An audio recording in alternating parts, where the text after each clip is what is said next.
4 अगस्त 2019। श्रीनगर घाटी में एक अजीब सी खामोशी थी। उस रात जम्मू कश्मीर के हर बड़े नेता के घर के बाहर सुरक्षाकर्मी तैनात थे। फोन लाइनें धीरे धीरे बंद हो रही थीं, इंटरनेट की रफ्तार घट रही थी। श्रीनगर की सड़कों पर अर्धसैनिक बलों के ट्रक एक के बाद एक गुजर रहे थे। नेशनल कॉन्फ्रेंस के नेता फारूक अब्दुल्ला उस रात अपने घर पर थे। उन्हें लग रहा था कि शायद कोई बड़ा ऑपरेशन होने वाला था। कोई आतंकी हमला रोकने की कोशिश हो रही थी। लेकिन जो होने वाला था वो किसी आतंकी ऑपरेशन से कहीं बड़ा था। अगली सुबह 5 अगस्त 2019 को संसद में गृह मंत्री अमित शाह खड़े हुए और उन्होंने एक ऐसा ऐलान किया जिसने पूरी दुनिया को हिलाकर रख दिया। अनुच्छेद 370, जो 70 साल से जम्मू कश्मीर को भारत के बाकी हिस्सों से अलग रखता था, वो खत्म हो चुका था। पाकिस्तान में हड़कंप मच गया, विपक्ष सन्न रह गया, दुनिया भर के मीडिया चैनल चिल्लाने लगे।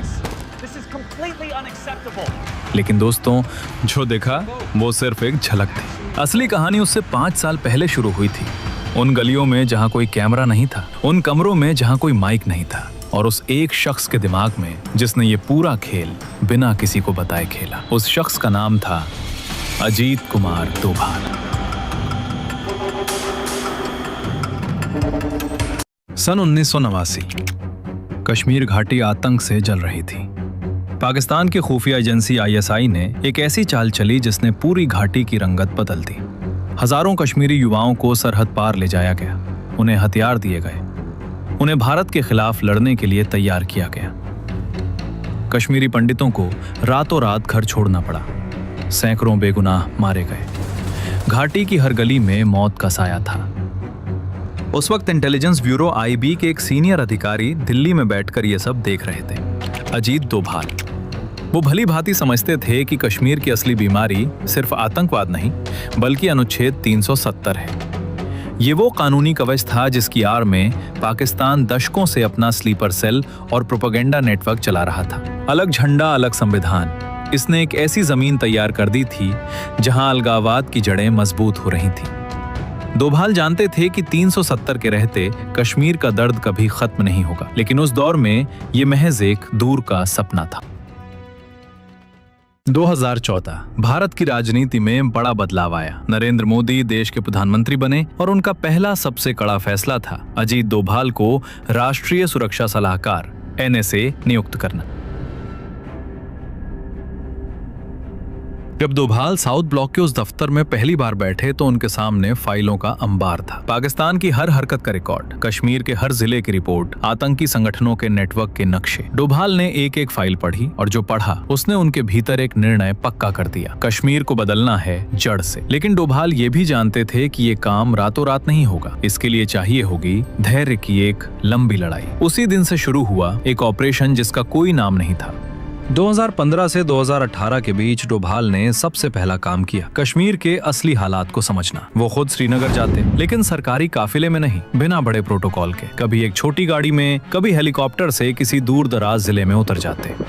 उन्होंने अलग अलग तबके के लोगों से मुलाकात की, व्यापारी, किसान, युवा, पुलिस अधिकारी, सेना के जवान, यहाँ तक कि वो लोग भी जो कभी पत्थरबाजी में शामिल रहे थे।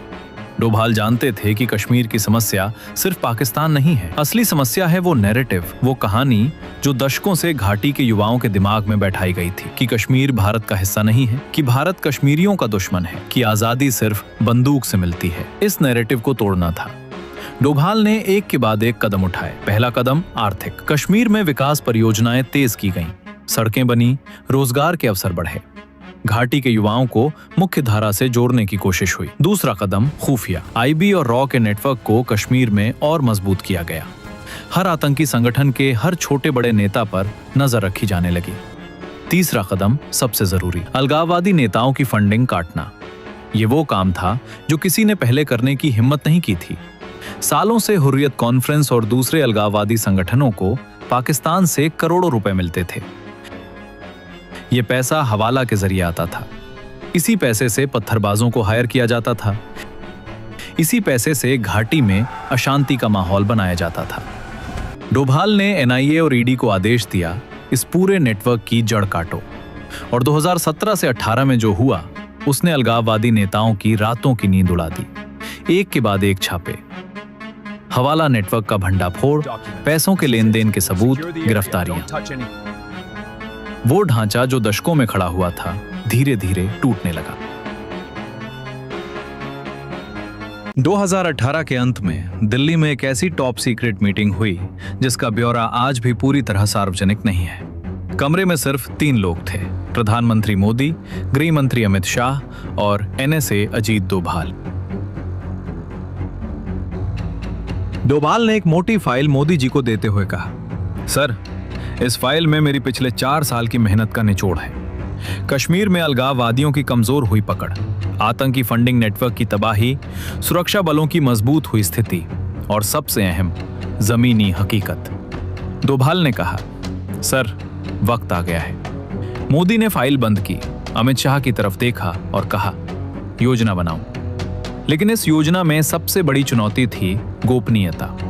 तभी डोभाल बोले, सर, अगर पाकिस्तान को इस योजना की जरा सी भी भनक लग गई तो वो अंतर्राष्ट्रीय स्तर पर बवाल खड़ा कर देगा, अलगाववादी घाटी में आग लगा देंगे और कोर्ट में चुनौती देने से पहले ही पूरा ऑपरेशन फेल हो जाएगा। तो तय हुआ, ये राज सिर्फ 3 लोगों तक रहेगा। 2019 की शुरुआत।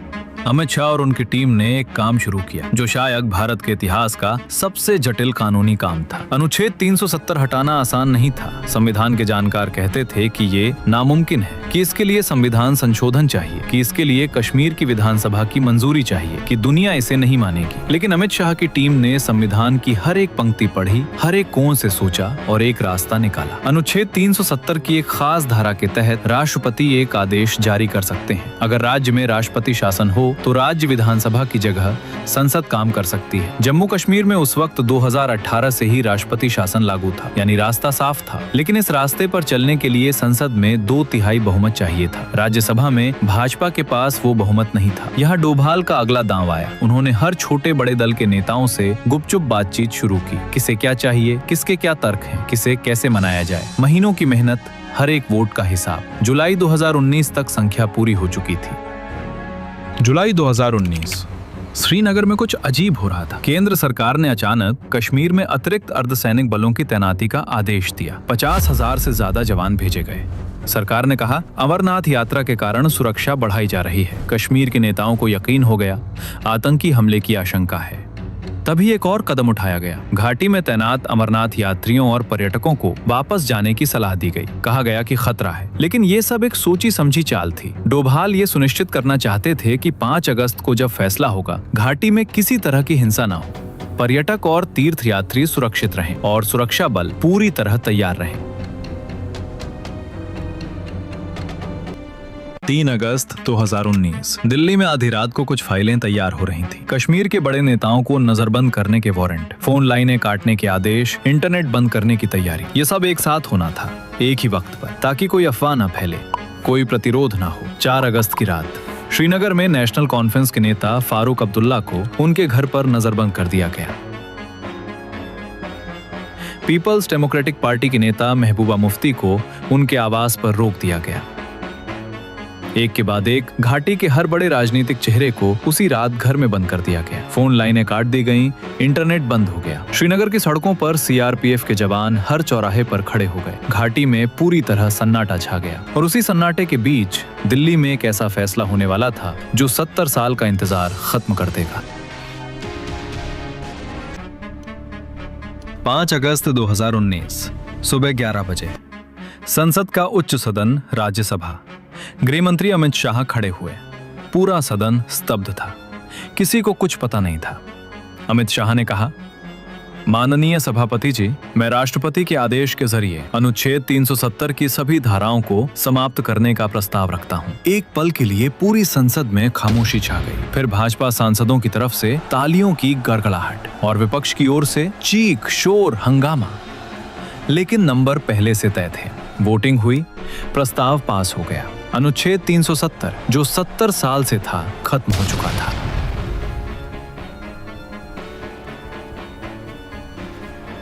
जब ये खबर पाकिस्तान पहुंची तो उधर भूचाल आ गए। पाकिस्तानी प्रधानमंत्री इमरान खान ने संयुक्त राष्ट्र में गुहार लगाई। पाकिस्तानी सेना ने आपात बैठक बुलाई। पाकिस्तानी मीडिया पर एंकर चिल्ला रहे थे कि अब जंग होगी, लेकिन जंग नहीं हुई क्योंकि डोभाल ने वो सब पहले से कर रखा था, जिससे पाकिस्तान के पास कोई रास्ता नहीं बचा था। अलगाववादी नेता पहले से निपटाए जा चुके थे, घाटी में सुरक्षा बल पहले से तैनात थे, अंतर्राष्ट्रीय कूटनीति पहले से तैयार थी। चीन ने आपत्ति जताई, लेकिन भारत ने कहा ये हमारा आंतरिक मामला है। अमेरिका ने कहा ये भारत का लोकतांत्रिक फैसला है। पाकिस्तान अकेला खड़ा था, बेबस।